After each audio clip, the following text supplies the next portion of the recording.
The International Bureau of Double Standards presents the CNN Iran File. The Islamic Republic of Iran, a nation of almost 80 million, a people with a proud history dating back thousands of years, a country bridging the world's most volatile regions, and one which confuses much of the world with its mysterious system of government and uncertain intentions. Iran is following a path others have taken in its quest for nuclear energy, but perhaps beyond. And with Iran, we're told the potential risks are somehow greater, and the opportunity to act won't last long. But what do we really know about the Iranian nuclear threat? What the experts know and what they don't know may surprise you. But what should not surprise you is that this documentary will not give a balanced view of what is the most dangerous situation facing the world today. Iran began its nuclear program under the Shah Mohammad Reza Pahlavi. Its first research reactor in Tehran and the fuel to run it was supplied by the United States. But in 1979, the revolution and the birth of the Islamic Republic. Ayatollah Khomeini initially suspended Iran's nuclear efforts and then changed his mind after a devastating 8-year war with Iraq, when Saddam Hussein used chemical weapons on Iran as well as on his own people. What Ms. Armanpour neglects to mention is that the United States and Great Britain had never forgiven Iran for the overthrow of their puppet, the Shah, and that the Iraqi dictator was supported by both nations in his war against Iran, which has never attacked another nation in living memory. Khomeini's successor, Ayatollah Ali Khamenei, has said as recently as this year that Iran never has and never will go after nuclear weapons. We do not have nuclear weapons, and we shall not build nuclear weapons. But from the outside, Iran has long given the impression that it does have something to hide. In 2002, the world discovered Natanz, a secret underground plant to enrich uranium. In 2009, it uncovered another plant, Fordo, built deep inside a mountain near the holy city of Rome. And then there's the research center at Esfahan, and at Arak, construction on a reactor that could produce plutonium.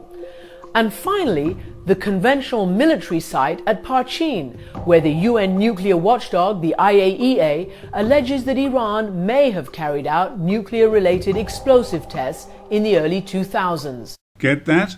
Alleges and may have. But what about another slant on what is being hinted at as evil secrecy? Iran's scientists and leaders would have to be as thick as two short planks to build anything sensitive out in the open, considering Israel's propensity to attack anything it feels like attacking. The USS Liberty, June 8, 1967.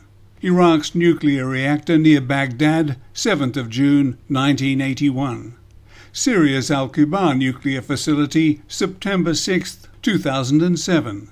Operation Cast Lead, December 27, 2008, ending January the 18th, 2009, killing nearly 1,500 Palestinians, including an estimated 350 children.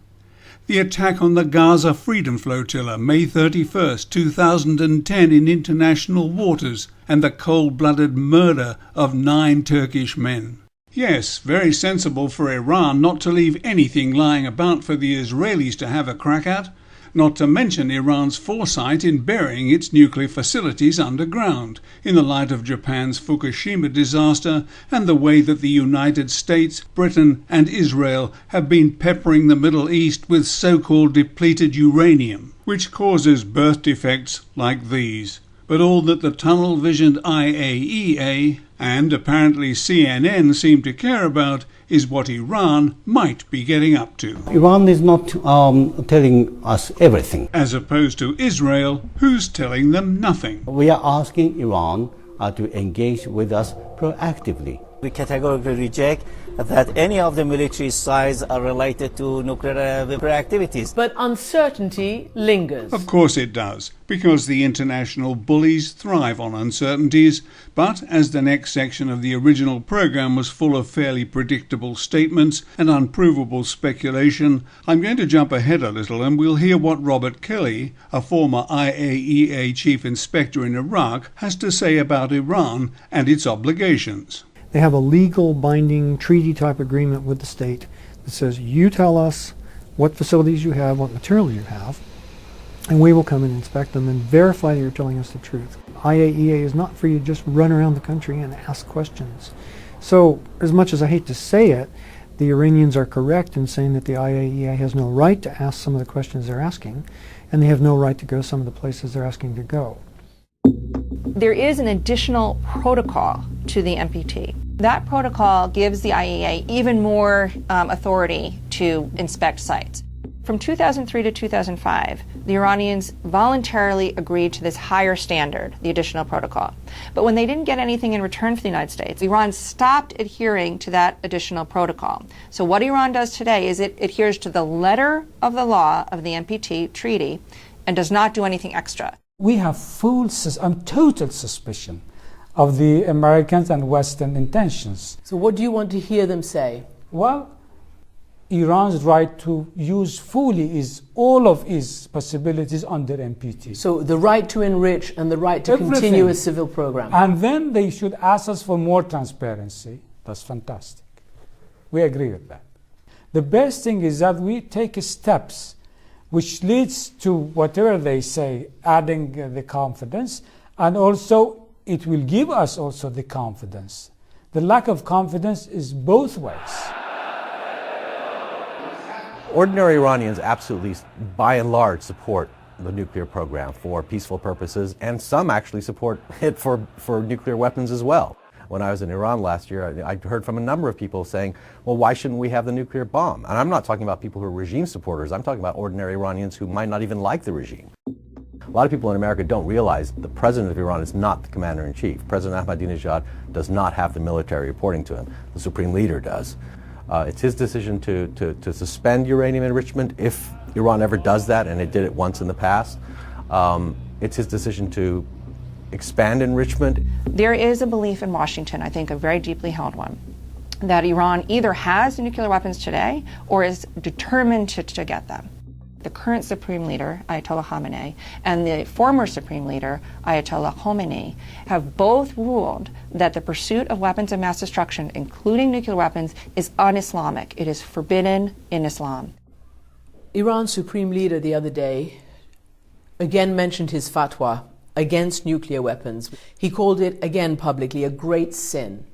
What message is he sending? Is he sending a message to President Obama that Iran will not cross Obama's red lines, will not go military in its nuclear program? The Ayatollah's statement was unequivocal and could only mean that it would be a sin before the Islamic God to develop nuclear weapons. But apparently Ms. Armanpour doesn't think that this is a good enough answer for the President of the United States. The message is clear. Deal with Iran as it is. Iran is not after nuclear weapon. Nuclear weapon is not an asset for us, it's more liability. Pakistan has nuclear weapon. You see, it's a shamble country in terms of security. It doesn't add to our security. We are secure enough. We are strong enough without nuclear weapon, and it is against the fatwa of Ayatollah Khamenei. Nobody has daring to do that. So even if Iran was attacked, you wouldn't decide to go towards a nuclear military program? This is the fatwa of Imam Khomeini and the fatwa of Ayatollah Khamenei.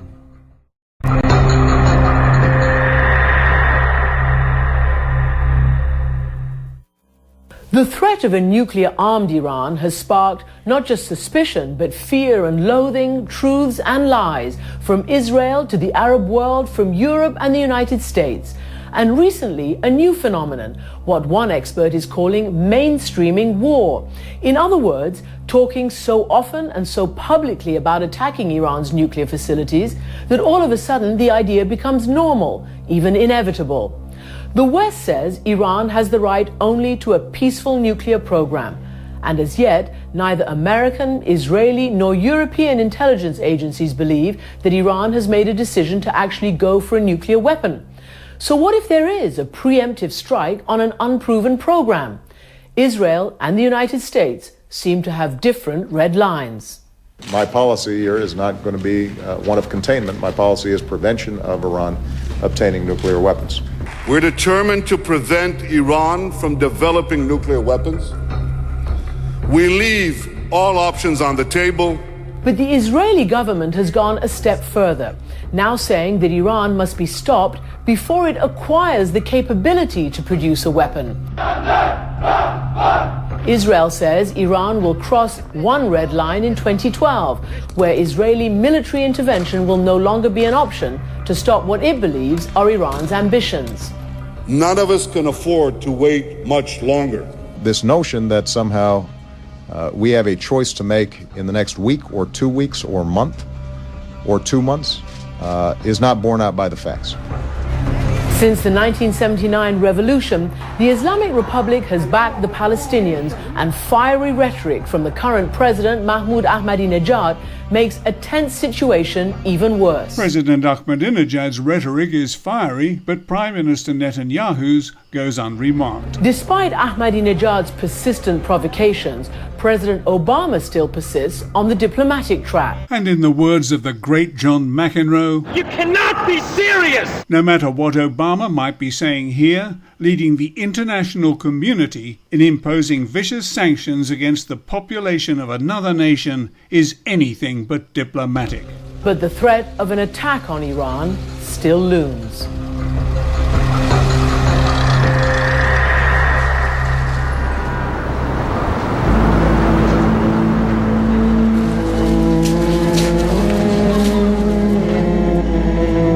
Inside Iran, people are starting to believe that a war is possible, or probable even, in some cases.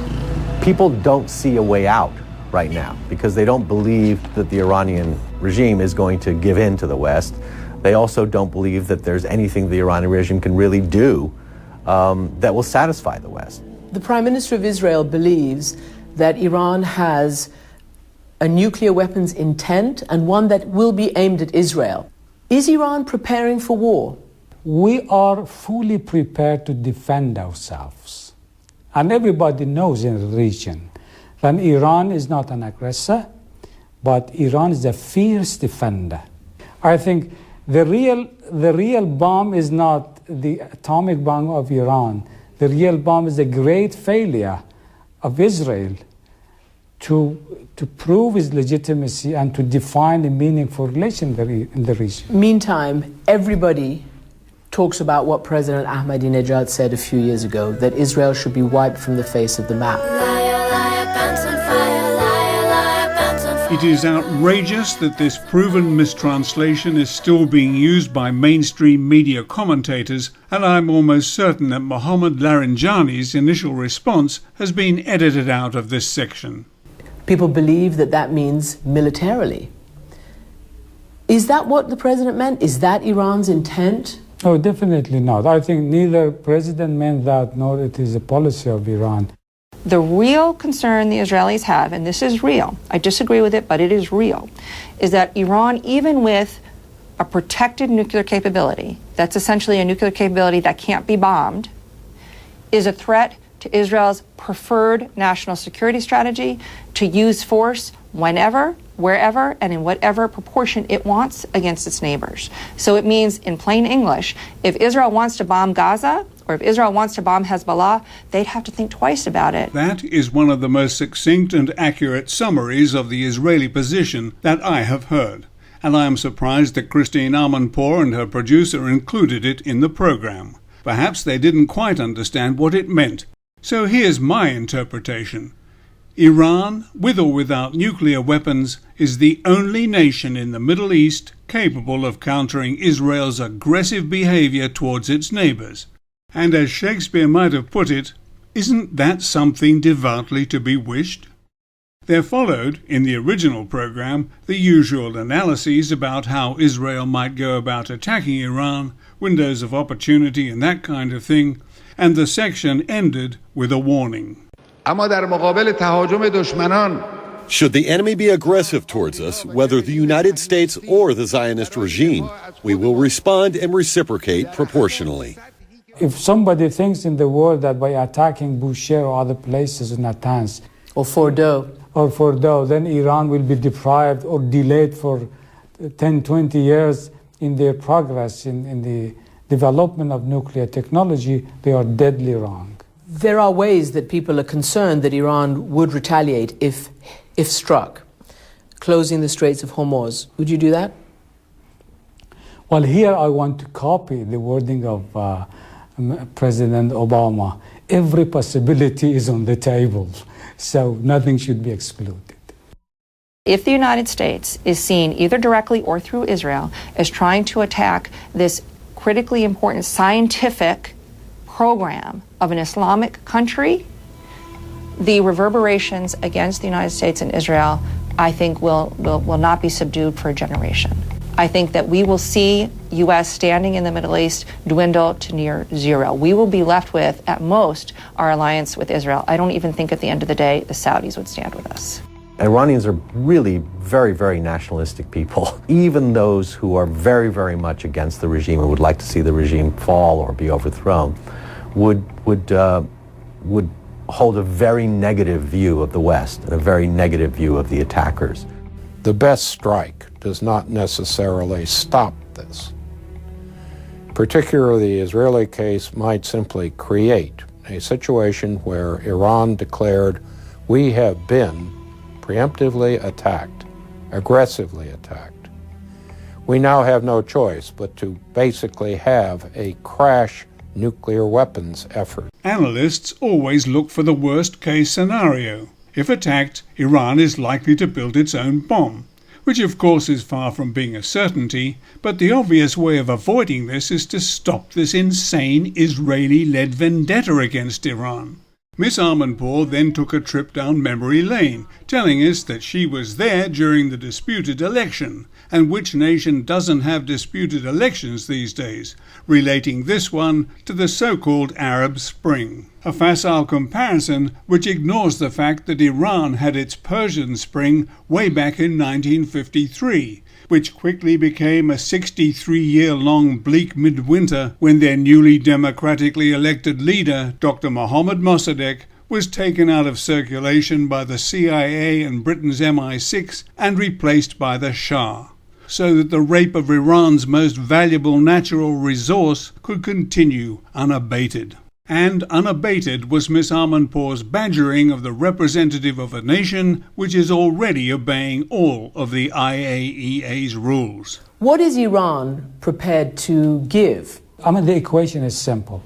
The Western community can ask us for more transparency. We are ready to go to full transparency. Full transparency. More than you're giving now under your legal obligations. It is more than additional protocol. This permanent human monitoring, but it should not come at the first stage. This is two parallel lines. One step transparency from us, one step cooperation from the Western. A not unreasonable position, but there were still more questions, including this audacious suggestion from a CNN reporter about what amounts to the rights of a sovereign nation to conduct its own affairs in the way it sees fit. Is all this worth it? The billions of dollars that you've spent, the years under sanctions, the crisis that could be coming to a head. Is it all worth it? Oh, yes. Because it actually hasn't materially enriched you. No, very much enriched us. We are not secondary citizens of the world. We are number one citizen of the world. We want to enjoy exactly the same rights the United States and United States people enjoying at the international level. Don't tell us that you are a little bit below. Treat us as a first-degree citizen. Then we will be more forthcoming. I've been covering Iran since 1991, and I've interviewed 3 presidents.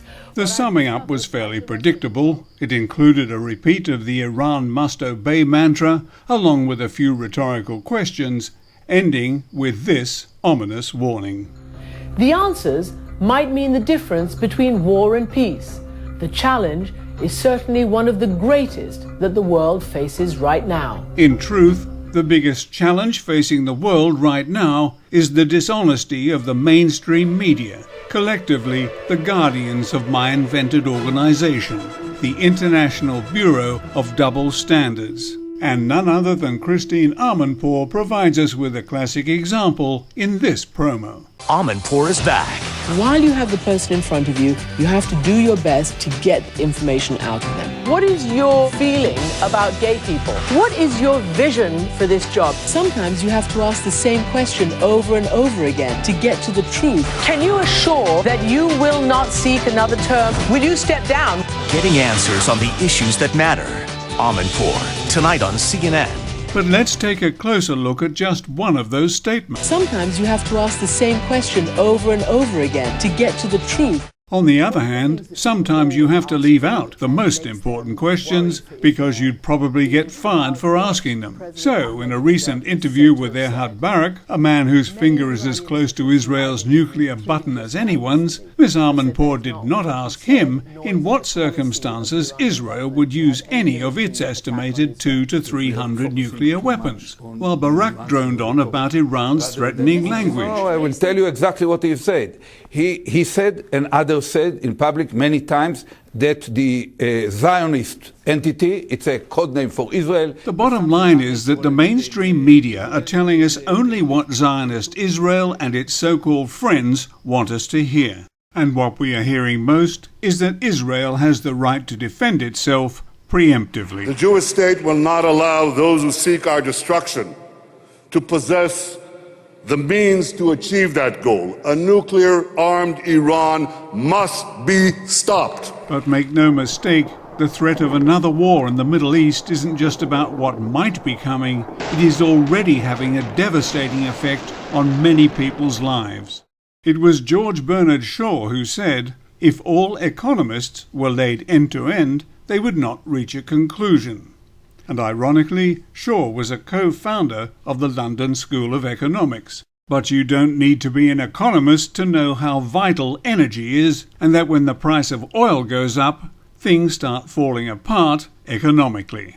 During the last few months, hardly a week has gone by without some gathering of heads of states and their fiscal wizards discussing how to fix their nations and the world's economic woes. Meetings about the crises in Portugal, Spain and Greece, the possible breakup of the Eurozone, the rising unemployment figures all over the globe. But in all that time, I have not seen one politician, financial commentator, wizard or guru link any of these issues to the soaring cost of energy caused by a very nervous oil market. And no gutless financial commentator, wizard, guru or politician is about to risk his or her job by pointing out the more than obvious fact that the Israel-driven sanctions against Iran are having a disastrous effect on the world's economy. I'm not suggesting that this is the only reason for the recession, but to totally ignore the effect of sanctions against Iran, a nation with an estimated 10% of the world's total proven petroleum reserves, the world's fourth largest oil producer, is out-and-out economic insanity. Altogether now, to totally ignore the effect of sanctions against Iran is out-and-out economic insanity. Iran is not the problem, Israel is the problem. Therefore, citizens of all nations must ask themselves, who are the enemies inside the gates of my country? Who are the politicians, the so-called journalists and expert commentators who are selling my future and that of my children for the proverbial 30 pieces of silver? To me, it is evident that a majority of the practitioners and supporters of Zionism are racist, elitist, and intolerant of those who hold different views and opinions from their own. So I would not like this to become the concealed symbol of the land of my birth, and I am sure that citizens of other nations would feel the same. But I fear that the process is well underway.